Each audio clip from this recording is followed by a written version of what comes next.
Bueno, el ayuntamiento hay un momento determinado en el que empieza a crear organismos autónomos y empieza a crear empresas municipales, ¿no? ¿Qué hace estas empresas? Primero, escapan al dominio, o sea, lo que es su ventaja para funcionar, también es una desventaja para la ciudadanía. Escapan del dominio de la vigilancia de la ciudadanía. ¿Qué ocurre?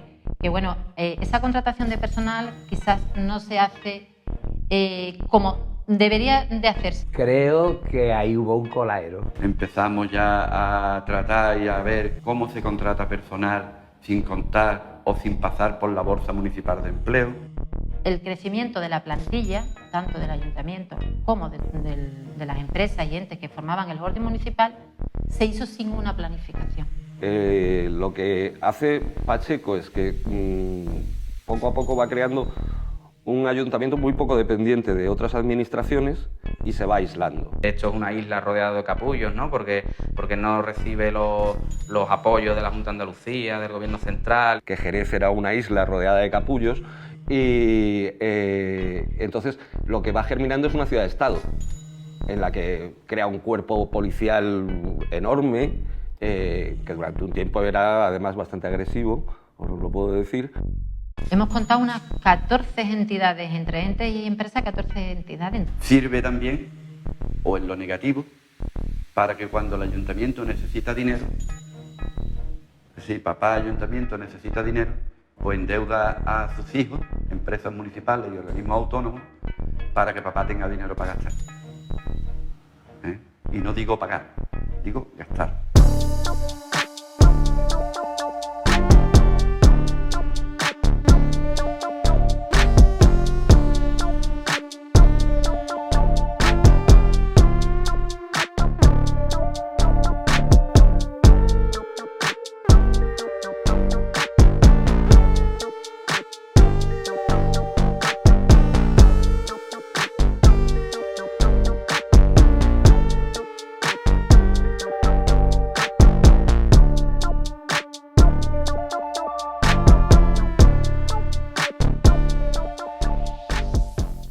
El circuito de velocidad de Jerez es una idea que empieza a rumiar Pacheco en los años 80. La gente lo ve como una locura y efectivamente acabó siendo una locura. Yo estaba entonces en el grupo mixto y después pasé al PSOE, ¿no? No estábamos de acuerdo con el circuito era una obra de muchísimo coste que en todo caso tendría que haberse planteado en un nivel, en un ámbito mucho mayor. O sea, si esto va a repercutir en la provincia y va a repercutir en Andalucía, pues tendría que ser la Junta de Andalucía, el Estado e incluso la provincia la que invirtieran. Y lo hizo a pelo el Ayuntamiento de Jerez. Es decir, aquí venía los grandes, sobre todo era motos, porque se consiguió durante un tiempo la Fórmula 1. Aquí estaba Bernie Ecclestone, Pacheco se codeaba con todas estas grandes figuras, ¿no?, del motor. Claro, pero eso generó un agujero de unas dimensiones. ¿De algo, alcalde, la felicitación personal de Bernie Ecclestone? Sí, como ustedes saben es el dueño de la Fórmula 1 y si el dueño dice que enhorabuena, pues usted, eso suma, no resta. Las cacicadas que se puede decir de un alcalde cabezón, que se le ocurren cosas y muchas han sido un fracaso y quizás esta sea de los aciertos, ¿no? Es un motor fundamental, nunca mejor dicho, para la economía de Jerez, pero no solo de Jerez, sino también de toda la provincia de Cádiz, incluso de Andalucía. Y los jerezanos y las jerezanas siempre hemos tenido la sensación de que ese circuito ha salido adelante a costa del esfuerzo nuestro, pero que no ha contado con el apoyo suficiente de otras administraciones. Los apoyos son importantes porque, como ustedes saben, los países en el mundo, Malasia, Japón, China, Tailandia, todos esos grandes premios los realizan las autoridades nacionales. Y aquí lo hace un ayuntamiento, luego cualquier apoyo que tenga este ayuntamiento le viene muy bien para luchar contra esos países como China, Japón, Tailandia, Malasia o Australia. Costando tanto dinero esto, ¿cómo es que había una sola empresa que además se enriquecen los funcionarios? Entonces, yo el circuito de Jerez me parece una obra excesiva, ha costado muchísimo dinero y sigue costando mucho dinero, y que bajo mi punto de vista no tiene una repercusión económica tan grande como se dice. Yo como vicepresidente de Cirgesa, que es la sociedad que gestiona el circuito de velocidad de Jerez, sí tengo una opinión a lo largo del tiempo, y te voy a resumir claramente en dos periodos. El primer periodo del circuito es anterior al 2011, desde principios de siglo, en el que se hace una concesión a una empresa privada, que es la que explota el circuito, el trazado. Es muy sencillo de explicar. La concesión, la empresa privada paga al ayuntamiento aproximadamente 500.000 euros al año, pero en cambio el ayuntamiento asume los gastos de la gran prueba que se realiza en Jerez, que es el Gran Premio de Motociclismo, lo cual es un negocio redondo para una empresa privada. Ese modelo de gestión se cambia en 2011, pasa a una gestión pública, donde, ahora ya sí, con una implicación directa e importante de la Junta de Andalucía en el trazado. ¿Por qué en ese momento se interesa ya el circuito y no había interesado antes, ¿no? Circuito con el canon de las motos, que son unos 5 millones de euros al año, simplemente si te pones a sumar esa deuda, se te va más allá de los 100 millones de euros. Pero costó la propia vida que la Junta de Andalucía se metiera de alguna manera mínimamente, cuando en otros circuitos de Valencia, por ejemplo, está metida hasta aquí, y el gobierno nacional igual, pues como siempre Jerez, ni puñetero caso.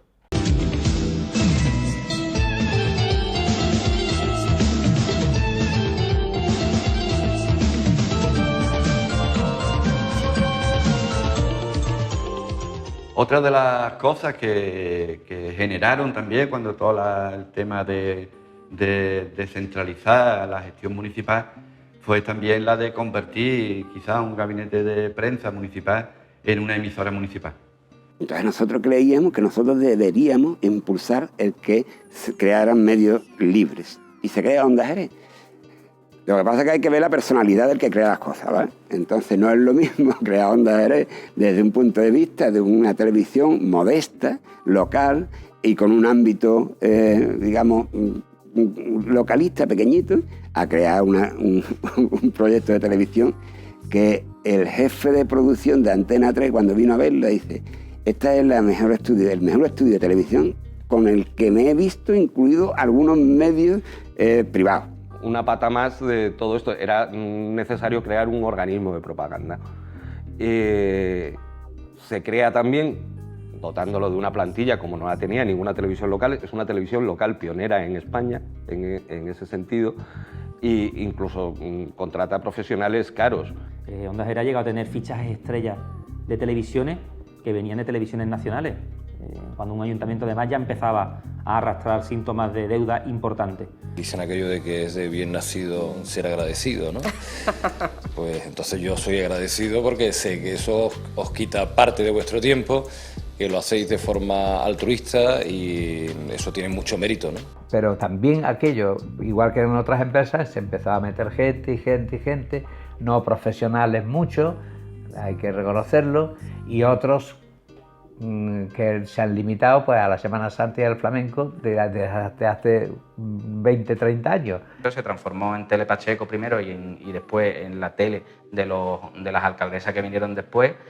Infló totalmente su nómina hasta límites insospechados, llegando a tener 80 profesionales en nómina, y claro, eso se vuelve insostenible, sobre todo también porque la gente empieza a dejar de verla, porque al final, si es una tele que está al servicio del gobierno de turno para hacer propaganda, pues eso no tiene ningún interés y acaba convirtiéndose en un aparato del poder político de turno. En Onda Jerez no entraba nadie que no dijera Pacheco, y tenía una voz prioritaria.